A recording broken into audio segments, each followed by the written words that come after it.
Bonjour les amis, c'est Catherine pour Witanou et aujourd'hui je vous demande de m'excuser, de me pardonner. Je sais, j'ai vraiment 1 heure de retard, mais il m'est arrivé un truc un peu incroyable et je vais vous en partager 2 mots. Alors, c'est sur le pardon. Voilà, ce qui vient d'arriver, c'est sur le pardon et c'est pour ça que j'ai du retard. J'ai eu la chance incroyable et il a fallu que je prenne le temps de partager avec quelqu'un l'importance du pardon. Et on ne se rend pas compte à quel point le fait de pardonner, c'est important. Et cette personne qui est venue manger à la maison m'a raconté son histoire et puis j'ai été amenée à lui dire, ben maintenant, donc elle a vécu une situation difficile, quelqu'un l'a offensée, voilà, l'a gravement offensée, quelque chose de vraiment grave, une vraie trahison, une grave trahison. Et puis donc elle a essayé de s'en sortir. Vous voyez, comme on essaye toujours un peu de s'en sortir dans ces moments-là, quand on est trahi, quand on est blessé au plus profond de soi. Et elle s'est tournée, alors on n'en a jamais parlé, vous et moi, mais elle s'est tournée vers le Reiki. Alors je ne sais pas si vous connaissez le Reiki. En gros, en très très gros, l'idée du Reiki, c'est d'invoquer les puissances de l'univers pour amener la guérison. Voilà. Moi, la première fois que j'en ai entendu parler, ça m'a tout de suite, ça avait titillé là, les puissances de l'univers. C'est qui ça? Voilà, c'est qui ça? Et comme la réponse, elle n'existe pas vraiment sur le c'est qui ça, c'est les puissances de l'univers, c'est on ne sait pas qui, et on invoque on ne sait pas qui à venir en nous pour régler nos problèmes. Et il y a quelque chose qui me gêne dans cette façon de concevoir les choses, c'est-à-dire que ce qui me gêne, c'est que je suis comme dépossédée de ce que je suis appelée à moi faire un certain travail pour régler mes problèmes. Et surtout, la première chose dans le cas d'une offense, quand on est offensé, la première chose que j'ai besoin de faire, que je le crois ou que je ne le crois pas, hein, et surtout mes émotions ne peuvent rien avoir à voir là-dedans, c'est le pardon. Le pardon n'est pas une émotion. Donc, par exemple, on va prendre un exemple tout à fait bête, mais qui arrive de temps en temps, c'est que, imaginez, vous êtes en couple et votre conjoint vous trompe. Vous le découvrez d'une manière ou d'une autre. Et comment gérer? Comment gérer? Est-ce que je vais appeler les puissances de l'univers pour gérer ma colère ou pour prendre ma colère? Qu'est-ce que je vais faire? Et moi, j'ai dû faire face à ça quand mon mari m'a annoncé qu'il partait et qu'il avait rencontré quelqu'un d'autre. J'étais, qu'est-ce que je fais? Et donc, alors peut-être parce que je prêche le pardon depuis 20 ans souvent, eh bien, c'est devenu un réflexe de dire, ok, Seigneur, je pardonne, on passe à autre chose, on construit. Voilà. Et le pardon a eu pour moi à ce moment-là cette fonction, je ne sais pas si fonction c'est le bon mot, mais ça m'a aidé à mettre la distance, à me détacher, à me décoller de ce péché, de mon péché qui aurait été la colère à ce moment-là. Vous voyez, je ne parle pas du péché de l'autre, de la trahison, ça relève de ma blessure. C'est son péché à lui, mais c'est ma blessure. Par contre, mon péché, ça aurait été la colère et toutes les mauvaises pensées qui venaient à mon esprit de faire du mal. Vous voyez ce que je veux dire? Je ne parle pas de l'autre, je parle que de moi. Et donc, pardonner n'était pas du tout une émotion. C'était juste, Seigneur, je sais que ta parole dit qu'il faut pardonner, je pardonne. Et de le dire à haute voix, de dire, et pas devant la personne, hein, je n'ai jamais dit à cette personne que je lui pardonnais, mais moi je me le suis dit, dire, Seigneur, je pardonne à un tel. Et du coup, C'est comme si, en disant cette phrase, ça mettait de la distance entre lui et moi, et cette distance m'a permis de vivre. Voilà, voilà l'importance du pardon, c'est que moi, quand je pardonne à quelqu'un, tout d'un coup, c'est comme si ça mettait une distance entre la bonne distance, puisque le pardon va mettre Dieu entre lui et moi, et du coup, je peux le regarder et continuer à l'aimer, alors plus comme un conjoint, hein, mais comme une personne, avec ses failles, ses beautés, ses laideurs, comme moi j'ai les miennes. Vous voyez, ça met vraiment la distance. Dire waouh. Et là, et puis le mal qu'il m'a fait, eh bien ça le met à distance, ça ne me colle plus, ça ne me salit plus. Et là, le pardon me purifie. Et de pouvoir expliquer le pardon peut-être un peu comme ça, eh bien ça en montre l'importance. De dire, mais, et du coup, ça montre aussi que ce n'est pas mon émotion, que ça n'a rien à voir avec mon émotion, qui, en général, dans les moments-là, les émotions, elles sont un peu dans tous les sens.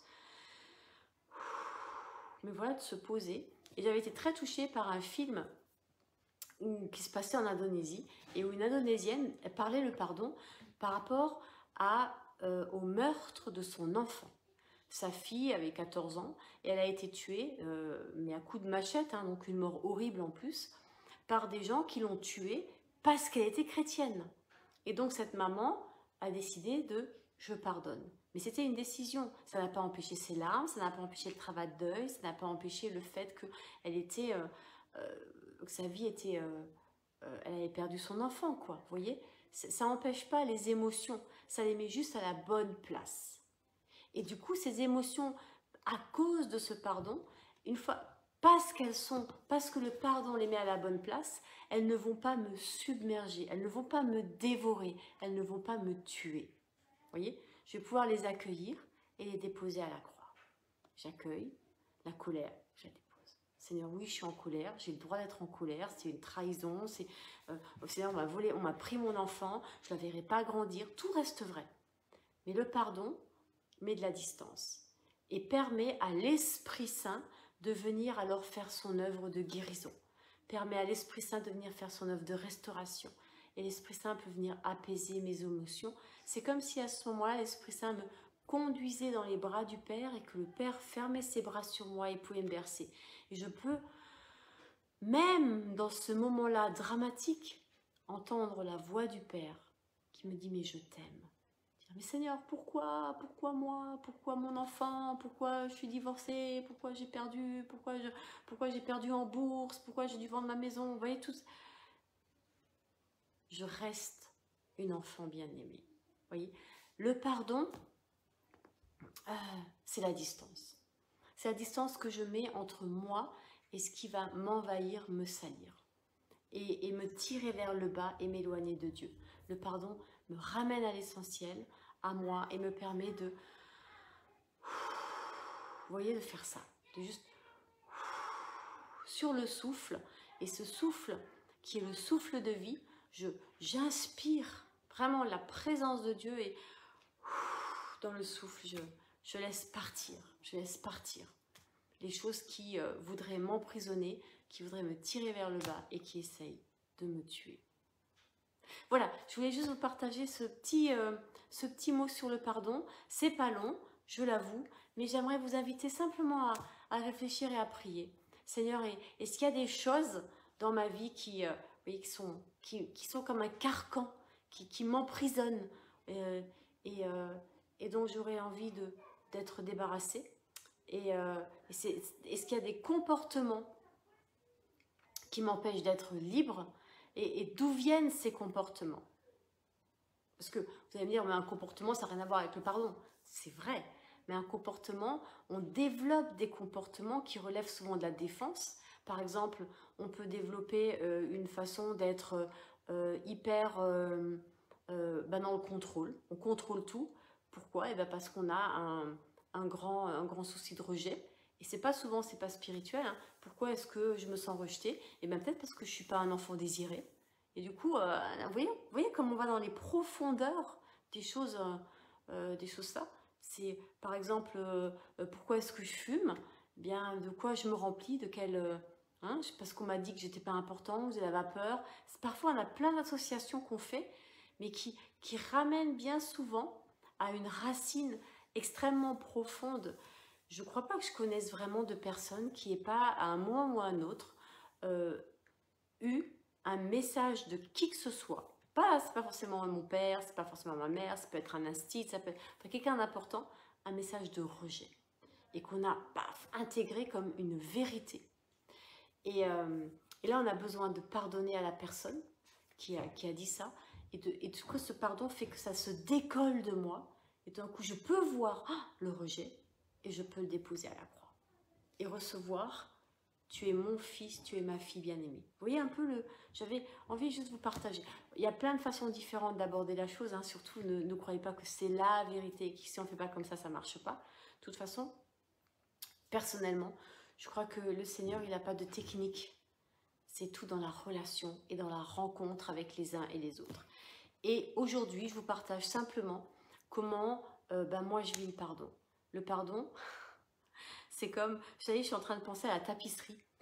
C'est le produit qu'on utilise pour décoller la tapisserie. Et tout d'un coup, eh bien, toutes les tapisseries. Bonjour, Sakir. Bonjour, Sylvie. Du coup, toutes les tapisseries qu'on m'a collées dessus, eh bien, le pardon vient les décoller. Et après, le Saint-Esprit fait le travail de restauration de qui je suis en dessous de la tapisserie. Voilà. Alors que le Seigneur vous bénisse, qu'il vous accompagne. Soyez bénis. Gros bisous et à bientôt. Ce soir, 20 h, on sort de Shabbat et avec la grâce de Dieu, je serai à l'heure. Bye bye.